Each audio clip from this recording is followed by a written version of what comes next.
দর্শক আসসালামু আলাইকুম। আমি আজকে আপনাদের সামনে একটা ভিডিও নিয়ে উপস্থিত হয়েছি। আর ভিডিওটি হচ্ছে আমার একটা 4 শতকের একটা ছোট বাগান আছে, সেই বাগানের উপরে। তো এখানে বাগানের মোটামুটি কয়েকটি গাছ আপনাদের আমি দেখাবো, যেগুলো আমি নিজে রোপণ করেছি। তো সঙ্গেই থাকুন গাছগুলো দেখার জন্য। দর্শক, সামনে যেটি গাছ দেখতে পাচ্ছেন সেই 4 শতক জমির উপরে। তো এই গাছটির কি ফলের গাছ আমি কিন্তু নিজেও জানি না, কারণ এখন পর্যন্ত এটাতে কোনো ফল হয় না। আর এটি জানি এটি বাড়ি ফোর, এখানে একটা বাড়ি ফোরের গাছ লাগানো আছে। এটি বাড়ি ফোর না, সরি আপনাদের ভুল বললাম, ব্যানানা, মানে এটি হচ্ছে ব্যানানা জাতের আম। তো আর ওর সামনে দুটি আছে চারা।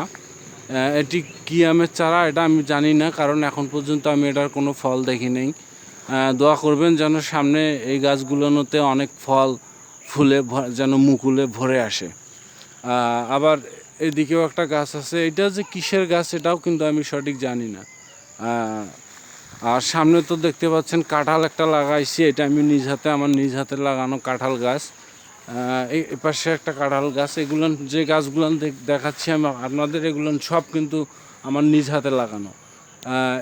এটাও ধরেন আপনার সাদা আমের একটা গাছ লাগাইছি, কাঠের গাছ। এদিকে দেখতে পাচ্ছেন এখানেও একটা গাছ, এদিকে বড় গাছ আছে। এই কাঁঠালের গাছটাও আমার নিজের হাতে লাগানো। এই আমের গাছ এটাও আমি নিজে লাগাইছি। সামনে যদি আরও আমরা আগাই তাহলে মনে করেন দেখতে পারবো আমার নিজ হাতে লাগানো কলার একটা থোপ আর কি, কলার থোপ যাকে বলে।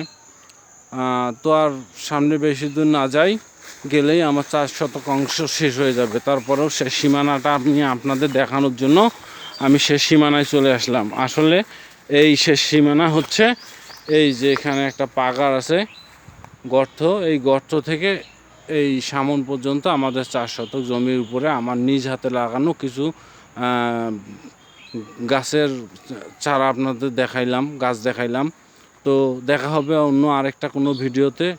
এ পর্যন্ত সবাই ভালো থাকবেন, সুস্থ থাকবেন। আল্লাহ হাফেজ।